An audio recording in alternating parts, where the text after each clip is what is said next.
नमस्कार दोस्तों, मैं राकेश वर्मा आप सभी का स्वागत करता हूं आपके अपने परिवार एसएन गुरुकुल पर। साथियों, वर्तमान में जो समय सारणी एससीएसटी के पाठक के द्वारा जो बिहार के सरकारी विद्यालयों के लिए तय किए गए हैं, महज प्रथम दिन ही जो अदृश्य रूप से चल रहे गर्मी छुट्टी के उपरांत 16 मई 2024 को विद्यालय खुले, दर्जनों शिक्षक-शिक्षिकाएं कोई मोटरसाइकिल से, कोई स्कूटी से एक्सीडेंट किए। एक्सीडेंट इस वजह से कि प्रथम दिन था और खौफ और भय शिक्षक-शिक्षिकाओं के बीच एसएसके के पाठक का इस कदर है कि वे उल्टाते-पलटाते, गिरते-पड़ते, मुँह-नाक तोड़ते, हाथ-गोड़, कपार फोड़ते, वे किसी भी तरह ऑन टाइम विद्यालय पहुंचना चाहते हैं ताकि उनका फोटो प्रधानाध्यापक के साथ सामूहिक रूप से खिंचा सके और वो प्रखंड शिक्षा पदाधिकारी तक जा सके, ताकि उनका उस दिन का वेतन न कटे, उन पर कोई विभागीय कार्रवाई न हो, जो आगे चल करके उनके सर्विस बुक में अंकित हो और वह उनके पदोन्नति या वेतन वृद्धि के लिए रोड़ा बन सके। आप सभी को ज्ञात होना चाहिए कि 6 बजे सुबह विद्यालय पहुंचना है, तो उसके लिए 3 बजे, ढाई बजे शिक्षक-शिक्षिकाओं को जगना पड़ रहा है। उसके कई कारण हैं, जिसका ज़िक्र मैंने पिछले के कई वीडियो में बता चुका हूँ। अब नींद पूरा नहीं हो पा रहा है, गर्मी में लेट लतीफ़ लोग सोते ही हैं, कहीं बिजली नहीं है, कहीं पंखे नहीं हैं, कहीं कूलर नहीं है। सुविधाओं का अभाव है, जैसे-तैसे लोग किसी तरह से घंटा 2 घंटा नींद ले पा रहे हैं और इसी में जब 12 बजे के उपरांत जब थोड़ा शीतलापन आता है, उसी समय गहरा नींद में होता है व्यक्ति और महज 2 घंटे के बाद अलार्म जो है उन्हें जगा देती है और वे आधे नींद में सारे नित्य क्रिया करके, झाड़ू पोछा, उसके बाद नाश्ता खाना पका करके खुद स्नान कर और उसके बाद जो है वो ड्रेसअप होकर के जाते हैं और जब बाइक से या स्कूटी से जा रहे होते हैं, मंद-मंद हवाएँ जब सुबह की उनके पलकों पर जब लगती है, तो उनका पलक झपकने लगता है और इसी बीच उनका एक्सीडेंट हो जाता है। साथ ही उसी दिन इतना भीषण गर्मी हुआ प्रथम दिन ही कि पूरे बिहार भर के सरकारी विद्यालयों का जो व्यवस्था है, उसका पूरा पोल खोल के रख दिया। न कहीं फर्स्ट एड की कोई सामग्री है, न ओआरएस का घेल है, न इलेक्ट्रोल पाउडर है, न ही बिहार के कई ऐसे सुदूर ग्रामीण इलाके हैं जहाँ पे कोई मेडिकल स्टोर है और वहाँ पे ग्रामीण चिकित्सा भी उपलब्ध नहीं है। इस वजह से हज़ारों की तादाद में शिक्षक-शिक्षिकाएँ, छात्र-छात्राएँ जो हैं वो बीमार पड़े, बेहोश हुए। कई जगहों के दृश्य जो है काफ़ी मार्मिक रहे, दिल को द्रवित, आँखें नम करने वाले। लेकिन बावजूद इसके एसएसके के पाठक का ज़मीर नहीं जागा, उनके कानों पे जूं नहीं रेंग रही है। वह कान में सरसों तेल डालकर, आँख में काला पट्टी बाँध, पूरी तरह से सब कुछ से अवगत होते हुए भी और नज़रअंदाज करके वह शत्रुतापूर्ण भाव रखे हुए मन में और शिक्षक-शिक्षिकाओं के साथ जो है इस प्रकार का दुर्व्यवहार वो कर रहे हैं। भले ही एसएसके के पाठक का शिक्षक-शिक्षिकाओं के साथ शत्रुतापूर्ण व्यवहार हो, दुर्व्यवहार हो, किसी भी चीज़ के लिए उनसे जो है खनुस हो, लेकिन उसका डायरेक्ट प्रभाव जो है छात्र-छात्राओं पर पड़ रहा है, छात्र-छात्राओं के अभिभावकों पर पड़ रहा है, जिसकी वजह से छात्र-छात्राएँ और उनके अभिभावकगण भी अब एसएसके के पाठक से काफ़ी नाराज़ हैं। इसी बीच जब चारों तरफ से चौतरफा जब इस समय सारणी को लेकर के घेराव जब एसएसके के पाठक पर होना आरंभ हो गया, चाहे वो शिक्षक-शिक्षिकाएँ हों, शिक्षक नेतृत्वकर्ताएँ हों, छात्र-छात्रा हों, जो छात्र संघ संगठन है, जो अभिभावकगण हैं या फिर जो जनप्रतिनिधि हैं, सत्तारूढ़ दल से भी, विपक्ष से भी, सभी लोग शिक्षा विभाग एसएसके के पाठक के द्वारा अदृश्य रूप से चल रही गर्मी की छुट्टी के उपरांत जो समय सारणी जो जारी किया गया और जिसके तत्वावधान में, जिसके अनुरूप ही 16 मई 2024 से 30 जून 2024 तक विद्यालय संचालित होने हैं सुबह 6 से 1:30 बजे तक। तो अब जो है एसएसके के पाठक का जब चौतरफा घेराव हुआ, तो उन्होंने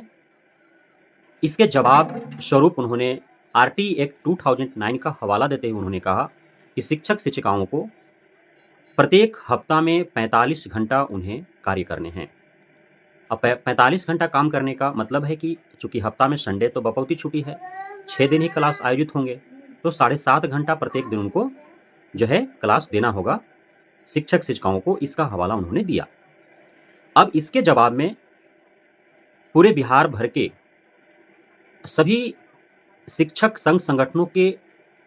नेतृत्वकर्ताओं में सबसे प्रखर जो नेता हैं, जो मुखरता से, पुरजोरता से अपनी आवाज़ को बुलंदी के साथ पूरे तथ्यात्मक तरीके से रखने के लिए जाने जाते हैं, जिन्हें सस्पेंड भी कर दिया गया है। चूँकि जो मुज़फ्फरपुर के कुढ़नी में जो घटना हुआ था, डीओ साहब और प्रधानाध्यापक महोदय के साथ जो मारपीट हो गई थी, तो उसमें जो है डीओ का ही गलती बाद में जो है वो पता चल पाया और माननीय हाईकोर्ट के निर्णयानुसार जो है हेडमास्टर साहब को न्याय मिला। तो उसमें वंशीधर साहब ने सभी शिक्षक-शिक्षिकाओं को एक हाथ में गुलदस्ता, दूसरे में डंडा लेकर के और निरीक्षी कर्मियों के स्वागत हेतु खड़ा रहने के लिए उन्हें संदेश भी दिया और उनको खड़ा भी करवाया, जिस वजह से उनको सस्पेंड किया गया। लेकिन सस्पेंड करने के बाद और जो है खूंखार होते हुए नज़र आ रहे हैं वे। पूरे और मुखरता से, तथ्यात्मक तरीके से अपनी बात को रखने के लिए वे तत्पर रहते हैं हमेशा हर मुद्दे पर। तो एसीएस के पाठक के द्वारा जो ये आरटी एक्ट 2009 का जो हवाला दिया गया कि उनके द्वारा जो ये समय सारणी जो तय किया गया है वो कहीं से भी गैर न्यायिक नहीं है, संवैधानिक नहीं है, वो न्याय के अनुरूप है, संविधान के अनुरूप है, नीति नियमों के अनुरूप है। तो इसके जवाबी कार्रवाई में वंशीधर साहब ने जो आरटी एक्ट 2009 पूरी जो कई पेजों के कई अलग-अलग खंडों, उपखंडों में बटा हुआ जो यह पूरा नीति नियम है, उसमें पेज दर पेज उन्होंने पूरे साक्ष्य और तथ्य के साथ उन्होंने सोशल मीडिया पर आकर के और समझाया लोगों को कि जो एसीएस के पाठक आरटी एक्ट 2009 की जो हवाला दे रहे हैं वो पूरी तरह से गलत है, निराधार है, बेबुनियाद है। सच्चाई उन्होंने जो रखा उसमें यह है कि प्राथमिक विद्यालय में एक वर्ष में 365 दिन होते हैं, लीप ईयर 366 दिन, उसमें मात्र 200 दिन ही कक्षाएं संचालित होंगी और घंटा की यदि बात किया जाए तो 800 घंटा। वहीं कक्षा 6 to 8 की यदि बात किया जाए तो 220 दिन कक्षाएं आयोजित होंगी और घंटा की यदि बात किया जाए तो 1000 घंटा होगा। अब आप समझिए 365 दिन में प्राथमिक विद्यालय में 200 दिन यानी कि 165 दिन छुट्टी रहेंगे, जिसमें 52 ठो सप्ताह होता है, तो 52 रविवार हो गए तो 52 वो हो गए, उसके बाद गर्मी छुट्टी हो गया और सारे पर्व त्योहारों की छुट्टी हो गई और उसके उपरांत भी इमरजेंसी छुट्टी भी दिए जाते हैं। अत्यधिक ठंड हो गया तो छुट्टी हो गया, कहीं बाढ़ आ गए तो छुट्टी हो गए और भी इस प्रकार की छुट्टियाँ दी जाती है। या कहीं कोई ऐसे राष्ट्रीय नेता का देहांत हो गया तो शोक शोक जताने के लिए जो है छुट्टी कर जाती है। तो इस प्रकार के भी छुट्टी हैं, लेकिन 200 दिन और 220 दिन का जो फैक्टर है वह आरटी एक्ट 2009 में वर्णित है। अब उस हिसाब से छुट्टी उतने मिलने चाहिए, 165 दिन प्राथमिक विद्यालय के शिक्षक-शिक्षिकाओं, छात्र-छात्राओं को और 145 दिन जो है वो मिडिल स्कूल के शिक्षक-शिक्षिकाओं, छात्र-छात्राओं का। अब 1000 घंटा 800 घंटा का फैक्टर है, तो आप हफ्ता में 45 घंटा की जो बात कर रहे हैं, 7.5 घंटा रोज़ाना की जो बात कर रहे हैं, तो वो सही बात है कि 7.5 घंटा जो है शिक्षक-शिक्षिकाओं को देने हैं। लेकिन उस 7.5 घंटा में जो शिक्षक-शिक्षिकाओं को तैयारी करना है, टीचिंग लर्निंग मटेरियल जो उनको तैयार करना है, कल हमको क्या पढ़ाना है उसके लिए खुद को जब तैयार करना है, तो वह घंटा भी उसमें ऐड है। अब कल हमको क्या पढ़ाना है उस हेतु तैयारी करने के लिए हम विद्यालय में ही तैयारी करें, उसका कोई आवश्यकता नहीं है। उसके लिए हमारे घर जो है विद्यालय से बेहतर मेरा घर है, क्योंकि आप खुद कहते हैं जब यूपीएससी के थ्रू आपको जब शिक्षकों की बहाली करनी होती है, जब सिलेबस आपको तैयार करना होता है, तो आप कहते हैं कि जिस भी ग्रेड के, जिस विषय के आपको छात्र-छात्राओं को पढ़ाना है, उससे आपको कई गुना अत्यधिक आपके पास नॉलेज होने चाहिए, तो उस लेवल का सिलेबस होगा। अब विद्यालय में आपने कौन-सी सुविधाएँ प्रदान की है? ना तो कहीं पे बेहतर लाइब्रेरी है जिसमें उच्चतम क्वालिटी के पुस्तकें उपलब्ध हों, उच्च श्रेणी के पुस्तकें उपलब्ध हो कि हमको साइंस पढ़ाना हो, तो जो विषय वस्तु हमको पढ़ाना है, जो टॉपिक पढ़ाना है, उस पे हम जो एनसीईआरटी, एससीईआरटी का बुक जो उस कक्षा का प्रॉपर है, उससे अलग हट करके हम उस टॉपिक, उस विषय वस्तु के बारे में हम विद्यालय में जाकर के जानकारी हासिल करें, उसको जाकर के कक्षा में पढ़ाएँ, ऐसा तो है नहीं। तो उस हेतु हमारा बेहतर क्या है? चूँकि हम अपने जो भी सुविधाएँ हैं, जो संसाधन हैं, वो हम अपने घरों पे रखे हैं। तो उस हेतु मेरा घर बेहतर है ना तैयारी करने के लिए, कल हमको क्या पढ़ाना है। तो इसलिए वो जो 7.5 घंटा है, वो सही है कि 7.5 घंटा हैं, लेकिन उसमें टीचिंग लर्निंग मटेरियल और आगामी हमको क्लास में क्या पढ़ाना है, कल हमको क्या पढ़ाना है, उसकी तैयारी, दोनों जो है उसमें संयुक्त रूप से जुड़े हुए हैं। इसलिए वह बेबुनियाद निराधार है कि विद्यालय में ही आपको 7.5 घंटा आपको समय देना होगा। ये कहीं से जो है आरटी एक्ट में ऐसा नहीं लिखा हुआ है। साथ ही आरटी एक्ट में कहाँ लिखा हुआ है कि गर्मी की छुट्टी आपको रद्द कर देना है, सारे पर्व त्योहार के आपको छुट्टी रद्द कर देने हैं, ऐसा तो नहीं कहा गया है। आप अलग से कक्षा आयोजित करवा रहे हैं, चाहे वो मिशन दक्ष हो या फिर आपका विशेष कक्षा हो, क्रांतिकारी है, लेकिन उसको धरातल पर उतारने का तरीका आपका गलत है। और जिस तरीके से आप शिक्षक-शिक्षिकाओं को अतिरिक्त कार्यभार दे करके उनकी सारी छुट्टियाँ, पर्व त्योहार, गर्मी ठंडा का छुट्टी रद्द करके और कार्य का जो समय सारणी है उसमें जो है बिना मतलब का हस्तक्षेप कर और बिना किसी तथ्य के आप नए तथ्य जोड़ करके और उसको जो है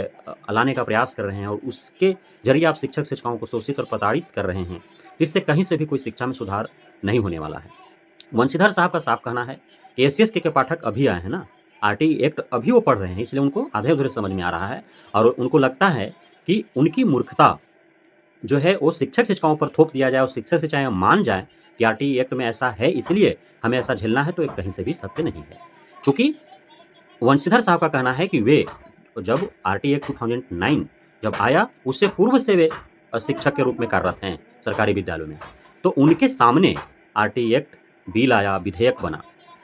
और कितनी मशक्कत के बाद वो आरटीई एक्ट 2009 जो है वो बिल से विधेयक बन पाया। तो सारे प्रक्रियाएँ से वो अवगत हैं, तो उन्हें समझाने और सिखाने की आवश्यकता नहीं है। शिक्षक-शिक्षिकाओं को समझाने और सिखाने की आवश्यकता नहीं है कि आरटीई एक्ट 2009 में क्या है। यह एसीएस के पाठक को और अत्यधिक गहराई से आरटीई एक्ट 2009 को जानने की आवश्यकता है। आप अपने तरह से यदि आरटीई एक्ट 2009 को देखते, समझते और थोपने का प्रयास करते हैं, यह कतई भी बर्दाश्त नहीं किया जाएगा। तो इस प्रकार से उनका सीधा-सीधा एसीएस के पाठक पर आरोप है कि एसीएस के पाठक अभी इस लाइन में आप भले ही अधिकारी हैं, एसीएस बन गए हैं, लेकिन आप बच्चे हैं और आप बुद्धि के बहुत कच्चे हैं। यह सीधा-सीधा वंशीधर साहब का कहना है और इस प्रकार से उन्होंने मुँहतोड़ जवाब देने का प्रयास किया है। वंशीधर साहब जो है वो काफ़ी हद तक नहीं, बल्कि पूरे 100% वो सत्य हैं। एसीएस के पाठक ने जो हवाला दिया, वह बेबुनियाद और निराधार है। इसलिए अभी आप मानवता और नैतिकता के आधार पर इस भीषण गर्मी में शिक्षक-शिक्षिकाओं को शोषित और प्रताड़ित करने के फिराक में आप छात्र-छात्राओं पर जो ज़ोर-जुल्म और सितम ढा रहे हैं, उन्हें जो बेमौत मारने का जो आपका प्रयास चल रहा है, इससे आपको पैर खींचना होगा और समय सारणी में सुधार ही नहीं, बल्कि जिस प्रकार से पूरे भारतवर्ष के निजी और सरकारी, असरकारी विद्यालयों में गर्मी की छुट्टी है, पूरे 1 माह, उसी प्रकार से बिहार के सरकारी विद्यालयों में भी गर्मी की छुट्टी होनी चाहिए। क्योंकि गर्मी की छुट्टी आपने जो तय किया था 15 अप्रैल से 15 में, उसमें आपने 1 दिन भी छुट्टी नहीं दिया, बल्कि और छुट्टी रद्द कर दिया और प्रत्येक दिन आपने कक्षाओं का आयोजन किया और जो विद्यालय नहीं पहुँच पाए, लेट लतीफ़ हुआ जिनको, जो लगन-पताई में फँस गए, बर बीमार जो पड़ गए, तो उन पर आपने विभागीय कार्रवाई भी किया और आज भी कार्रवाई कर रहे हैं। डेली 500-600 शिक्षक-शिक्षिकाओं की वेतन आप काट रहे हैं, उन पे विभागीय कार्रवाई कर रहे हैं और उन पे जो विभागीय कार्रवाई कर रहे हैं, वेतन कटौती का जो आप उनको सज़ा दे रहे हैं, वो उनके सेवा पुस्तिका में अंकित कर और उनका आगामी जो 2-4-6 महीने में उनको जो प्रमोशन मिलने वाला है, उसमें आप जो है उसको रोड़ा बनाने का प्रयास कर रहे हैं। तो सारी आपकी जो है साजिशें और षड्यंत्र जो है अब शिक्षक-शिक्षिकाएँ के साथ छात्र-छात्राओं सहित उनके माता-पिता भी अब समझ और जान चुके हैं। इसलिए जो है इंतज़ार कर रहे हैं सिर्फ़ कि आचार संहिता हटे, चुनाव प्रक्रिया समाप्त हो और उसके बाद आपका जो हश्र होगा, वो शायद आप सपने में नहीं सोचे होंगे एसीएस के पाठक साहब। बहुत-बहुत धन्यवाद आप सभी साथियों का हमारे साथ जुड़े रहने के लिए, बने रहने के लिए, इतना प्यार देने के लिए, हम पे भरोसा बनाए रखने के लिए। जय हिंद।